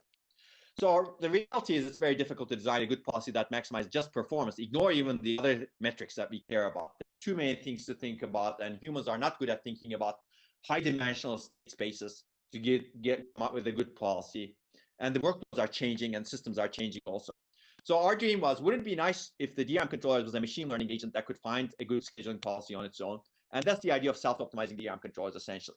It's a machine learning-based controller. It specifically uses reinforcement learning because it maps nicely to memory control. And memory control is a reinforcement learning agent. It dynamically and continuously learns and employs the best scheduling policy to maximize long-term performance. So all of us are reinforcement learning agents. Whenever we touch on a hot stove, meaning we observe the state, action is the touching, and we get a reward or punishment. We don't repeat that action that leads to punishment, for example, hopefully, at least as intelligent agents, right? Basically, we interact with the environments, we observe the state, we take an action, and get rewards or punishments. And based on that, over time, we learn quickly or slowly in some way, depending on how the learning happens and how the state space is and how the action space is, clearly. We can generalize from our learning also. I don't need to measure the exact temperature of the stove to tell you that I'm going to touch the stove or I'm not going to touch the stove, right? So we can generalize. So learning is actually very beautiful in the sense that you can generalize as well as specialize at the same time. So we're going to treat the memory scheduler in a similar way. It's an intelligent agent. It's going to observe the state attributes. It's going to schedule commands, and it's going to observe the impact of the commands on data bus utilization or some other performance metric, such that it's to maximize performance in the long term. I'm not going to go into the details, but basically we use Q learning, and each action in a given state leads to a reward. And the memory controller schedules the command with the highest estimated long-term reward value states. So it continues to reward values for state action pairs based on feedback from the system. And if you do this, you need to specify the reward function, state attributes, and actions. Hardest part is really the reward function over here, especially if you want many different metrics to look at. And we find out that you get large, robust performance improvements over many human design policies. And I invite you to read the paper if you're interested more. But clearly, this has a lot of advantages like continuous learning, better designer burden. But the difficulty is really design mindset needs to change such that the hardware designer actually takes advantage of it. Okay, so basically, we need to really rethink the design of all controllers. That's the idea of data-driven computing architectures. So very quickly, data-aware computing architectures are essentially architectures that can understand what it can do to and with and to each piece of data. Basically, we want to communicate different properties of data to the underlying architecture to improve performance efficiency. As I said, security properties are examples, error vulnerability are examples, compressibility, approximability, locality, sparsity, criticality, access semantics. There are many examples. Today, we're not communicating anything almost. Basically, we're communicating instructions and memory addresses, but we're not even communicating the fact that it's an integer, it's a graph data structure. These are the code optimizations. Basically, we're not telling the hardware even the data structures that we're using, let alone the properties of those data structures. So basically, we need to change that. Essentially, we need to enable higher level program semantics to be communicated using examples like this. I'm not going to go through the detail, but this is an example paper that we published that talks about expressive memory. And we work with, and these are some example optimizations that you can do in data prefetching. For example, in terms of compressibility, if you know the data type or data properties, you can do much better compression inside your caches or memory. And we worked with NVIDIA to actually look at expressing locality in GPU programs, and this leads to significant performance improvements. If you're interested, you can take a look at it. So the rest I'm going to skip because there are a lot of other examples of expressing properties like the hybrid memory. If you express the properties of your data structures, you can do the placement much better. And also error vulnerability. If you express error vulnerability better, you can design much more scalable memory systems. And also you can actually, if you know the error vulnerability of data that you execute in your neural networks, you can map them nicely to different DRAM partitions with different lower voltage and latency and different error tolerance guarantees. And this leads to significant performance energy improvements that I'm not going to talk about, but you can read the papers if you're interested. And I find these fascinating, actually. So this Eden paper is actually really fascinating to me, even right now. So there's other examples of this, like the Smash work that does specialized compression together with indexing. And we have a data-aware virtual memory framework also that I'm not going to talk about. But clearly, data-aware architectures are also important. So let me conclude. So I believe it's time to design principled system architectures to solve the data handling problem. We want to design complete systems to be truly balanced, high performance, energy efficient. This leads to intelligent architectures that are data-centric, data-driven, data-aware.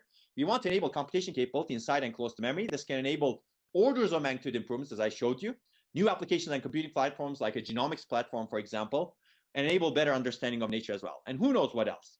But I believe we need to follow these three major directions and paradigms to enable intelligent machines. And I believe, I don't claim to understand the human brain, but I believe it employs similar principles. But to be able to do that, we need to revisit the entire stack, but we also need to be adoption conscious. We can get there step by step.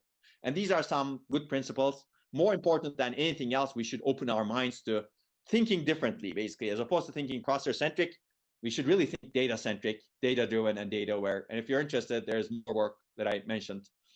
And we get funding from many companies. I acknowledge them. And I most importantly, I acknowledge my group, students, and collaborators. You can see an example of the group over here. I should really update it to the Zoom picture, I think, at this point, since still we don't have these in-person group meetings at this point.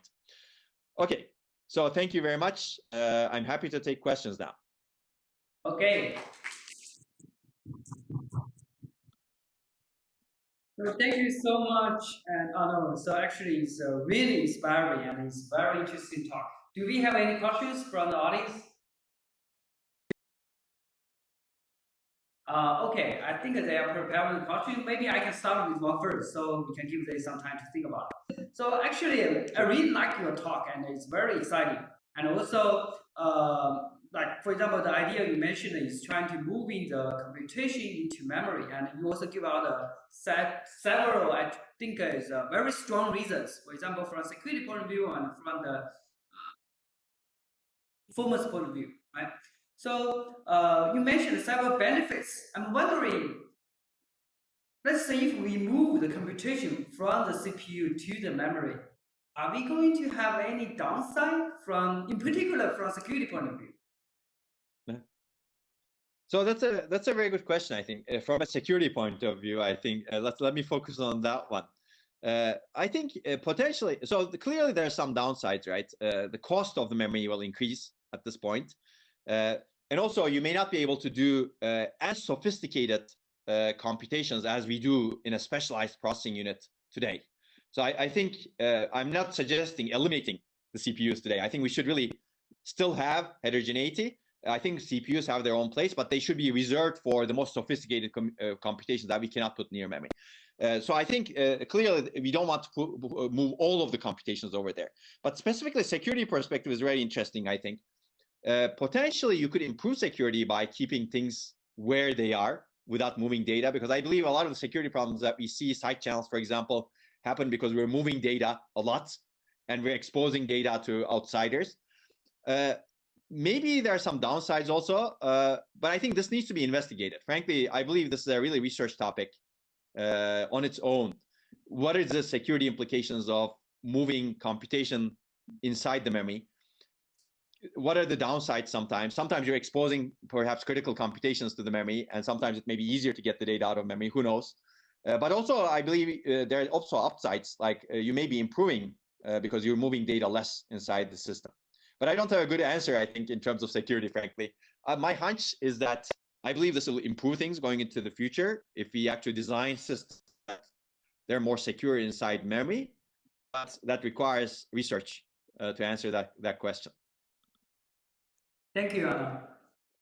Any questions from the audience? Okay, you can come over here. Yeah. Since you cannot see them, I ask them to come over to the stage and say they can ask the question. Sure. That sounds good. Thank you for your Hello. talk. It is a very exciting topic about the processing in memory. It's an excellent idea, but I think the main problem here is about the spatial locality of data, as you mentioned.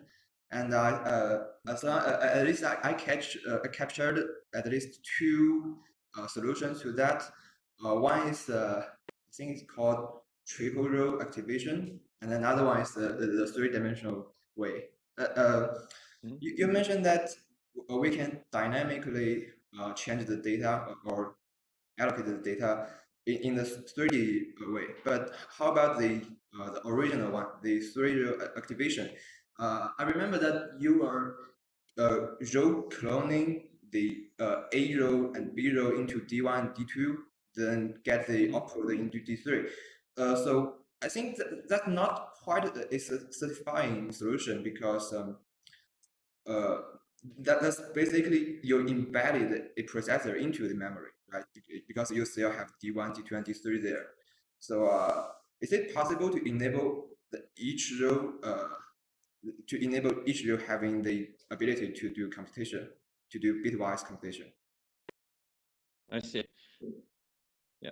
So that's a great question, I think. So you captured the slide that I didn't talk about much, but exactly. So for cost reasons, we actually move things to a specialized area in a subarray in DRAM. So it is possible to enable every single row to do computation like I described, but it's a bit more costly because now you need to have row decoders, triple row activation decoders that can operate on all of the possible rows inside the subarray. The main reason why we move things to a specialized area like D1, D2, D3 is really to minimize the cost of what we're doing.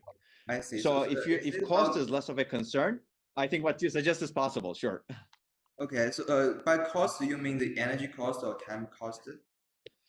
So the cost is really the hardware cost. It's really the to be able to do the triple row activation on arbitrary rows, any row without knowing the data, you need to have multiple decoders to be able to do that. And decoders are expensive. And it consumes high energy. But I think in the end, energy savings of doing this computation inside memory without data movement always outweighs the energy cost of the additional area that you put in. I see. Okay. And about the problem Professor Fengwei has just proposed about the security concern, I think I got an opinion on that because in your dynamically approach, in the 3D approach, you can actually measure in time to accessing that memory to know the spatial data, the spatial information of data, like which information are close to each other, another maybe far away from each other. You can really know that by measuring time, which can cause like side-channel attacks, right? Yeah. I mean, I agree with that. I think everything I described doesn't solve the side channel problem, which it's similar to existing architecture. So I think that's why I said it needs to be investigated going into the future. How do you solve that problem? But I think fundamentally, if you're trying to minimize data movement, hopefully you're going to have less issues. But again, that needs to be seen. Yeah. Thank you again. Sure. Okay. Thanks. So do we have more questions?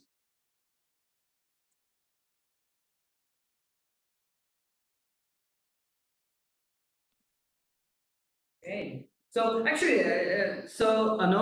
your data moving reminds me another thing. So recently we have another concept called edge computing, and the argument for edge computing is they are moving the computation from the cloud to the edge, which is more close to the data, which can reduce the latency.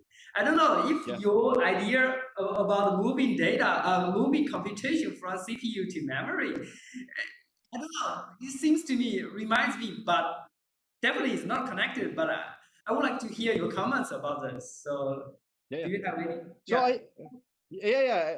I have comments actually. I think it's very similar. Yes, I think edge computing it has similar latency issues, like accessing main memory, for example, like I described. And to reduce the latency, and if you're really latency constrained, you don't want to move the data to a data center and move the results back, right? So actually, in a longer version of the talk, I talk about this macro scale data movement. I think that's an example of macro scale data movement. And I think edge computing is actually another place where processing. So edge computing does the right thing, in my opinion, to actually move the data across.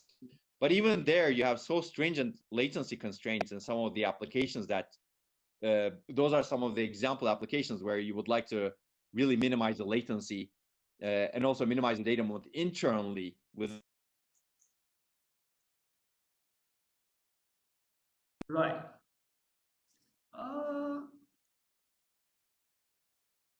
It seems that we have some connection issue.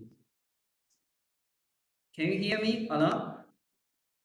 I can hear you. Yes, I can hear you. Oh, okay, good. That's I mean, if we are closer, probably we can have a better connection.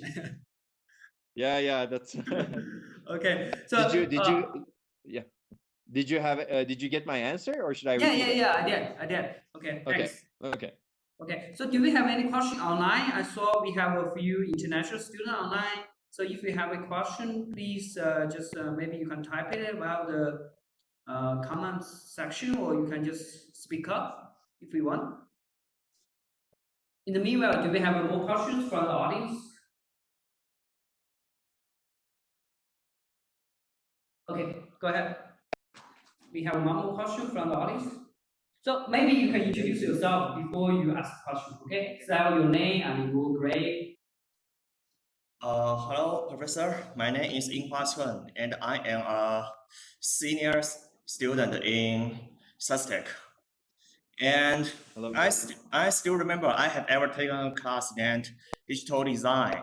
In that class, the guest professor, he tells us that actually in memory, memory is its primary element is also and or and not gate.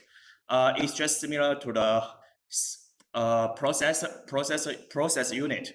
So do you think that we can design one kind of central process unit which it can maybe combines memory and processor, and it can do memory and computing together?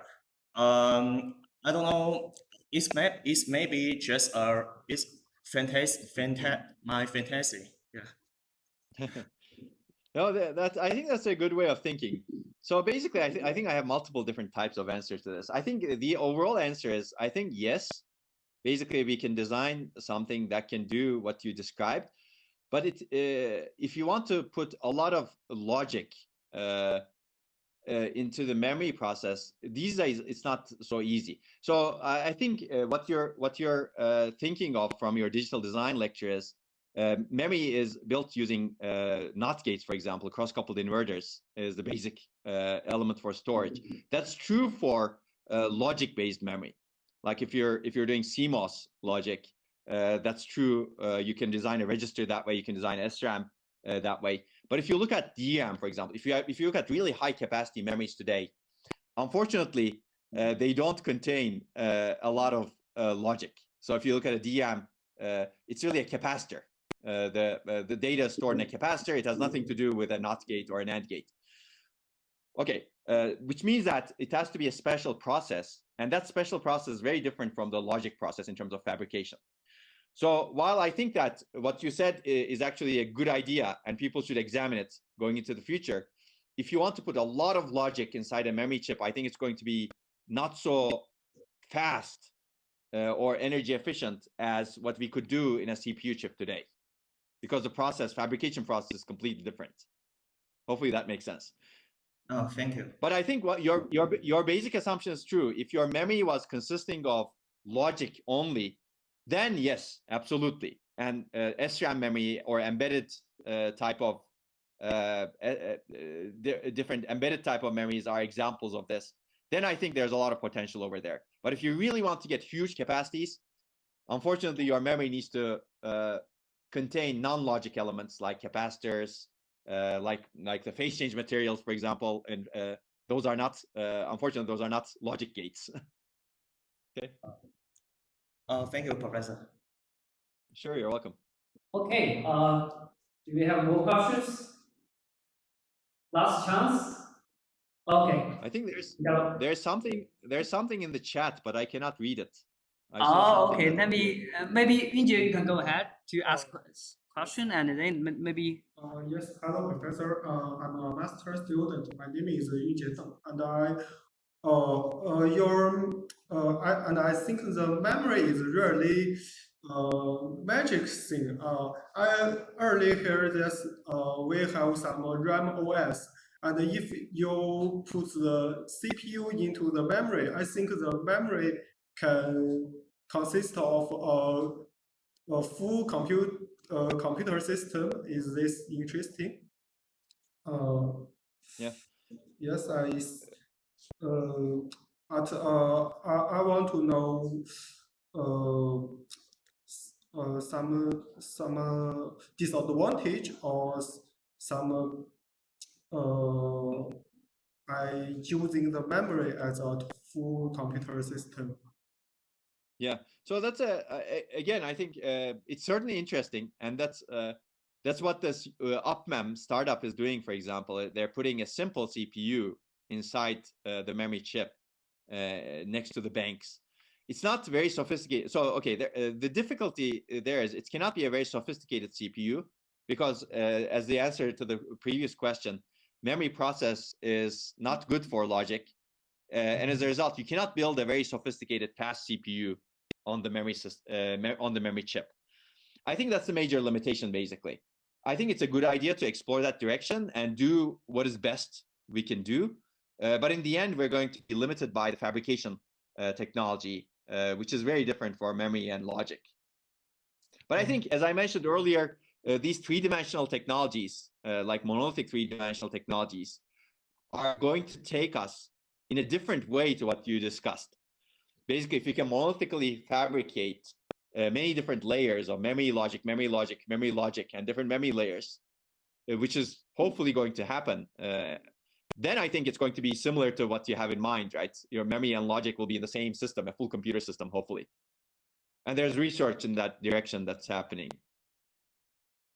Okay, thanks. Sure. Okay, let me read the chat. So the chat is, hello, Professor. We are Ye Changwu and Hongyi Lu. We are wondering whether this memory computing introduced security problems.